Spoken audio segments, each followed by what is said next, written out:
June 21st, 1944. A humid, oppressive quiet hangs over the swamps and dense forests of Belarus. Oberleutnant Franz Wegner of the 25th Panzer Grenadier Division wipes the sweat and mosquitoes from his neck. His sector, part of Army Group Center, has been quiet for months. Too quiet. But command is not worried. All intelligence, all reconnaissance points south.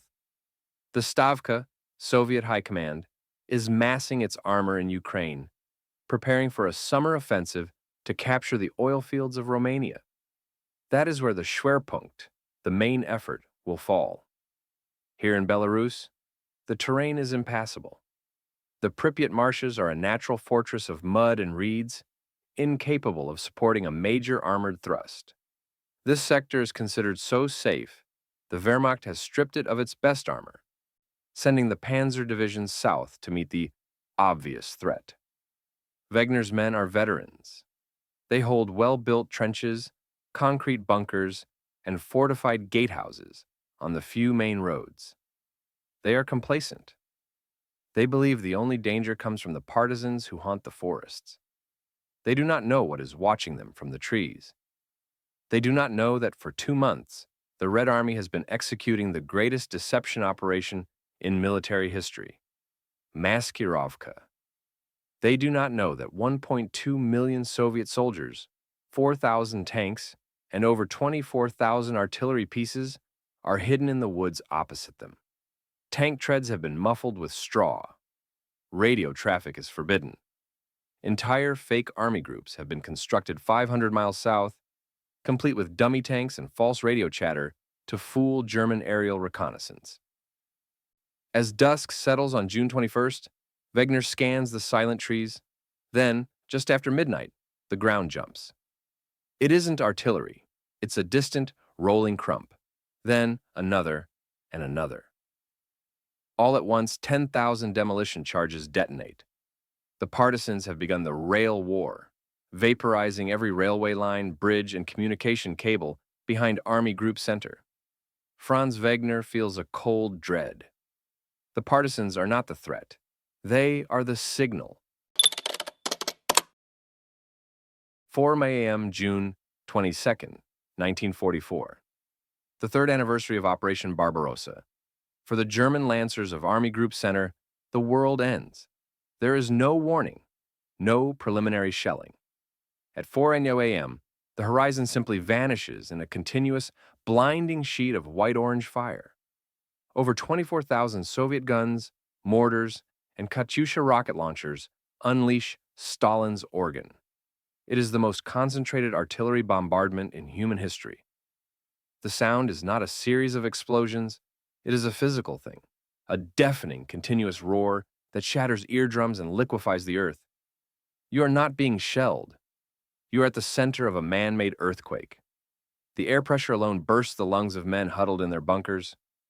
Trenches, barbed wire, and machine gun nests that stood for 2 years are pulverized, blown into clouds of dirt and vapor. In his command bunker, Oberleutnant Wegner is thrown against the concrete wall. The lights go out. The ground heaves so violently he cannot stand. He screams orders, but he cannot even hear his own voice. Then, after 2 agonizing hours, the shelling moves. It lifts from the front line and begins to roll forward, a curtain of death moving deeper into the German rear. Through the smoke, the survivors see them. A tidal wave of gray-brown uniforms. Soviet riflemen, part of 170 divisions, rising from their trenches. They advance, not into a hail of machine gun fire, but onto a moonscape of smoking craters. As the sun rises, a new sound joins the chorus, the low, guttural growl of the Il-2 Sturmovik, the Black Death. They come in at treetop level, rockets and 37mm cannons tearing apart the German command posts, supply dumps, and any strong point that survived the barrage. The German front line did not break, it did not bend, it simply ceased to exist. The reports flooding the headquarters of Army Group Center are not reports. They are screams for help. They are incoherent fragments of panic. Field Marshal Ernst Busch, the commander, stares at his map table. The pins representing his divisions are being pushed back, but the reports don't make sense. They speak of breakthroughs 20 miles deep. They speak of Soviet T-34s already crossing the rivers behind his armies. This cannot be. It must be a localized probing attack. The real offensive is in the south. But this is not a probing attack. This is deep battle. The Soviets are not attacking in one place. They are attacking in 4 massive coordinated thrusts, hitting the 3rd Panzer Army at Vitebsk in the north and the 9th Army at Bobruisk in the south. The plan is not to push the Germans back. The plan is to drive armored spearheads 100 miles into the rear and encircle them completely. Busch's generals are frantic.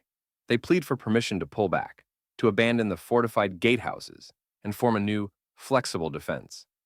To move. Busch picks up the phone to the Wolf's Lair in Prussia.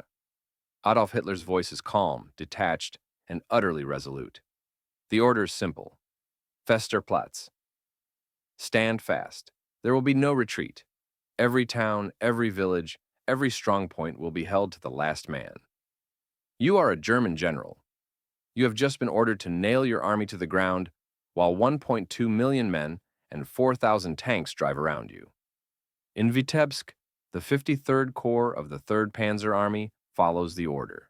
They stand fast. Within 48 hours, they are completely encircled. The 4th and 6th Luftwaffe Field Divisions, positioned in the impenetrable marshes, are swarmed by Soviet forces who built hidden log roads through the swamps. The stand-fast order has not created fortresses. It has created tombstones. The southern pincer is aimed at the German 9th Army, defending the city of Bobruisk. For the 70,000 men of this army, the world has shrunk to a terrifying bubble of mud, smoke, and steel. A German private named Erich clings to the side of a half-track. His unit has disintegrated. He's part of a 20-mile-long column of trucks, horse-drawn artillery, tanks, and terrified infantry, all fleeing west toward the Berezina River, a name already cursed by Napoleon's disastrous retreat. The sky is black with Il-2s. They orbit the column like vultures, diving again and again, their cannons ripping through the thin-skinned vehicles. T-34s burst from the forests on the flank, firing point-blank into the morass. There's no front line, the enemy is everywhere. You're not a soldier, you are a target. On June 27th, the trap snaps shut. Soviet tank corps link up west of Bobruisk, sealing the 9th Army in a kotel, a cauldron. The German commander, General Jordan, realizes his only hope is a desperate mass breakout. He orders all 70,000 men to attack a single point. It is a suicidal charge. Imagine 30,000 men, all that is left of the fighting force, running across 3 miles of open, swampy ground. They run directly into a wall of Soviet anti-tank guns and heavy artillery. The scene is medieval. It is a slaughter. Men are mowed down in bloody swathes. Tanks sink in the mud, their crews burning alive. Of the 70,000 men of the 9th Army, 10,000 are killed in the breakout attempt, and 20,000 are captured. The rest dissolve into the forests, hunted by partisans. The 9th Army is gone, and the road to Minsk, the capital of Belarus and the logistical heart of Army Group Center, is now completely terrifyingly open. The German High Command is paralyzed by shock. They are still processing the loss of Vitebsk and Bobruisk, still believing they can patch the line. They have no idea what is coming. With the flanks gone, the Soviet armored spearheads do not pause to resupply. They are fueled by victory and revenge. They begin a breathtaking race, advancing 60-70 miles in a single day, a speed that rivals the German blitzkrieg of 1941. Their target, Minsk. The remnants of the German 4th Army and 5th Panzer Corps are now in full, panicked retreat, desperate to escape the trap. But they are too slow. They are an army of infantry and horses. They are being chased by an army of tanks. A Soviet T-34 commander, 3 days without sleep, crests a hill. He sees the city of Minsk in the distance, and just east of it, he sees the prize, a massive, disorganized column of tens of thousands of German soldiers, their backs to him. On July 3rd, the Soviet Second Guards Tank Corps smashes into Minsk from the northwest. Simultaneously, the First Guards Tank Corps links up with them from the south. The trap is sprung.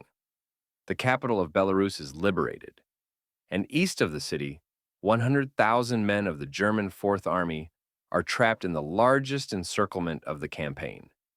In less than 2 weeks, the Red Army has advanced 200 miles. They have shattered 17 German divisions and mauled 50 others.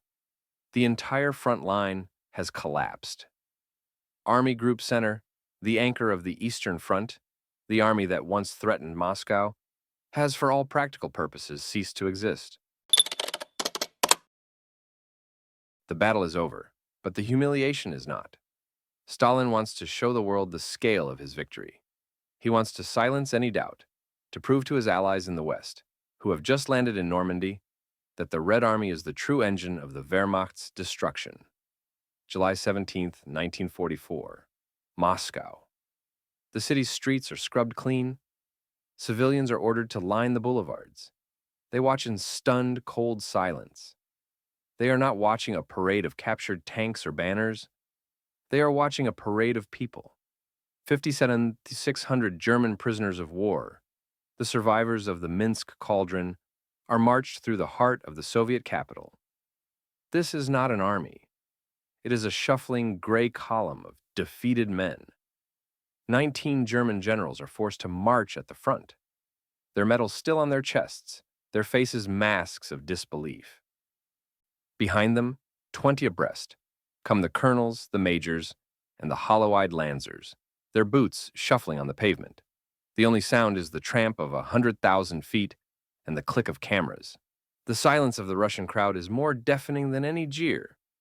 You are watching the ghost of an army. You are watching the end of the war in the East.